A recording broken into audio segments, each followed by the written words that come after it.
নমস্কার, আমি সৌমিত্র। আপনারা দেখছেন ভয়েস অফ সৌমিত্রর নতুন এপিসোড। আজকে আমাদের আলোচনার বিষয় রঘু ডাকাত। কিছু ইউটিউবারের বিভিন্ন প্রবলেম আমি দেখতে পাচ্ছি। কিছু যেমন অনির্বাণ দাস বলে, আমি নাম উল্লেখ করে বলছি।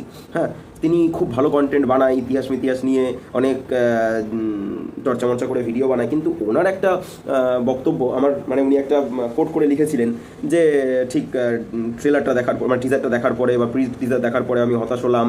রঘু ডাকাতের নায়িকা আছে, রঘু ডাকাত গান করছে, এগুলো মেনে নেওয়া যায় না। এবার বলি, রাজামৌলি যখন RRR সিনেমাটা তৈরি করছে, সেখানে রামচরণ এবং জুনিয়র এনটিআর যে ক্যারেক্টার দুটো, তারা কিন্তু অরিজিনালি দুটো হিস্ট্রি ক্যারেক্টার। তারা নাটু নাটু গানে নাচ করছে, এটা সম্ভব? হ্যাঁ, এরপর সেটা তুমি মেনে নিতে পারছো।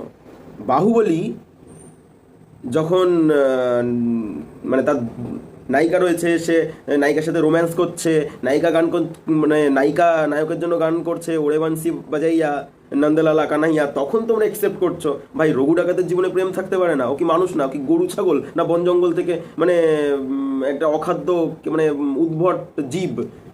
তেমন তো না, ইমোশন আছে, প্রেম থাকতে পারে না তার জীবনে? ভাই, কি লজিক!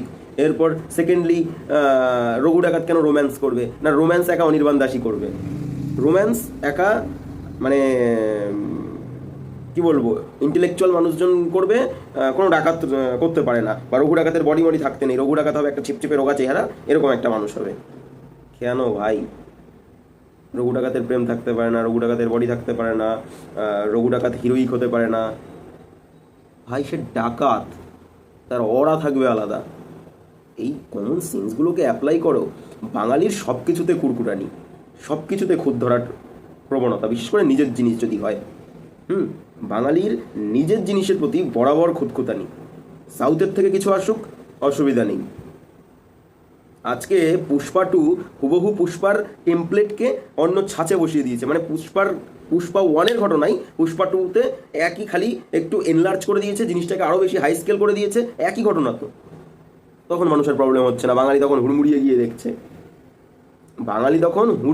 দেখছে। কেজিএফে ইয়াস যখন ঢাই করে গুলি মেরে পুরো পুলিশের থানা মানা উড়িয়ে দিচ্ছে, তখন কোনো প্রবলেম হচ্ছে না। আউট অফ দ্য স্কেল হয়ে যাচ্ছে, আউট অফ দ্য বক্স হয়ে যাচ্ছে, তাতে কোনো প্রবলেম হচ্ছে না। ওরা পারে, তাই বাঙালি করলেই দোষ, তাই তো? রাজামৌলি তার হিস্ট্রিক ক্যারেক্টারকে দিয়ে এসব করাতে পারে, নাটু নাটু নাচাতে পারে, তাই তো? কিন্তু বাঙালিরা পারে না।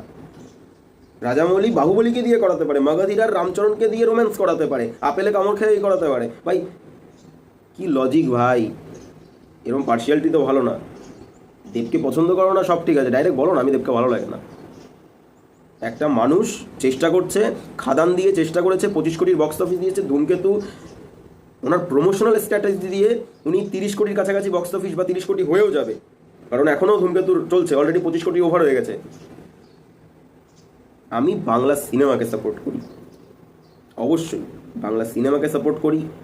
জিতের সামনে কেউ বলে ডাকাত, কেউ বলে কেউ বলে বিপ্লবী, কেউ বলে ডাকাত বলে সিনেমাটা আসছে, সেটাকেও আমরা অনেক বড়োভাবে দেখতে চাই, সাপোর্ট করি। আমরা চাই বাংলা ফিল্ম, সাউথ ইন্ডিয়ান সিনেমার স্কেল এখন যে বর্তমান জায়গাটা ইন্ডিয়াতে সব থেকে টপ নচ, সেই জায়গাটা অ্যাচিভ করুক। এবং সেই জায়গাটা লার্জার দেন লাইফ না হলে, সেই লেভেলের স্কেল না হলে, ভাই সেটা অ্যাচিভ করবে কি করে? তোমরা বলছো এদিকে সিনেমা ভালো হচ্ছে না, হচ্ছে না, এখন ঘটনার পাশাপাশি স্কেলটাও ভালো দরকার, যার জন্য শিবপ্রসাদ নন্দিতা রক্তবীজ 2 করছে। স্কেল দেখো রক্তবীজ 2 এর। আমি সব সিনেমাকে সাপোর্ট করছি। তুমি দেবী চৌধুরানীর স্কেল দেখো, হ্যাঁ ভিএফএক্স দেবী চৌধুরানীর অনেক কাঁচা, তারপরেও তুমি স্কেল দেখো। চেষ্টা করছে তো, চেষ্টা থেকেই চেষ্টা করেই মানুষ একটা টাইমে উপরে যায়। আজকে ইন্ডাস্ট্রিটা একটা টাইমে ঘরের মধ্যে আবদ্ধ 9-10টা ক্যারেক্টার নিয়ে, 4-5টা ক্যারেক্টার নিয়ে একটা সিনেমা তৈরি করছিল। তার আগে ইন্ডাস্ট্রি ভালোই সিনেমা তৈরি করছিল, যখন কপি সিনেমা চলছিল। 2012-13-14 পর সব ঘরোয়া সিনেমা, এমনকি দেবও কিছুদিনের জন্য ওই ট্রেন্ডে চলে গেছিলো, কিন্তু সে কিন্তু বক্স অফিস দিয়ে গেছে ভালো। সেই জায়গা থেকে বেরিয়ে এসে সে যখন লার্জার দ্যান লাইফ স্কেল তৈরি করছে, এমনকি প্রজাপতি 2কেও সে বাইরে বিদেশে শ্যুট করেছে এবং লার্জার দ্যান লাইফ একটা স্কেল দিয়েছে। তো সেই জায়গায় দাঁড়িয়ে যদি সবাই মিলে চেষ্টা করে, আজকে বুম্বাদা শ্রাবন্তী যেভাবে প্রমোশন করছে সিনেমাটার জন্য, দেবী চৌধুরানীর জন্য, রক্তবীজ 2 এর জন্য আবির, অঙ্কুশ, মিমি যেভাবে প্রমোশন করছে, শিবপ্রসাদ নন্দিতা যেভাবে রঘু ডাকাতের জন্য দেব এবং তার পুরো টিম, অনির্বাণ থেকে শুরু করে ইধিকা পাল সবাই মিলে যখন প্রমোশন করছে, এত ভালো প্রমোশন করছে বেঙ্গল ট্যুর, সেই জায়গায় দাঁড়িয়ে আমাদের উচিত সবার পাশে থাকা, ওদের পাশে থাকা। পাশে থাকার থেকে বড় হচ্ছে গর্বিত হওয়া। ভাই, বাংলায় এরকম লার্জার দ্যান লাইফ এরকম স্কেলে সিনেমা হচ্ছে, আসছে। এই সিনেমাগুলো হিট হলে পরবর্তীতে আরও বড় সিনেমা হবে। আজকে 25 কোটি ইনকাম করলে কালকে 30 কোটি ইনকাম করবে, তারপরে 50 কোটি, 100 কোটি ইনকাম করবে বাংলা সিনেমা। সিনেমা হলগুলো খুলবে, জীবন পাবে, জীবন ফিরে পাবে বাংলা সিনেমা। এইসব হিপোক্রেটিক মাইন্ড চেঞ্জ করা উচিত। ধন্যবাদ।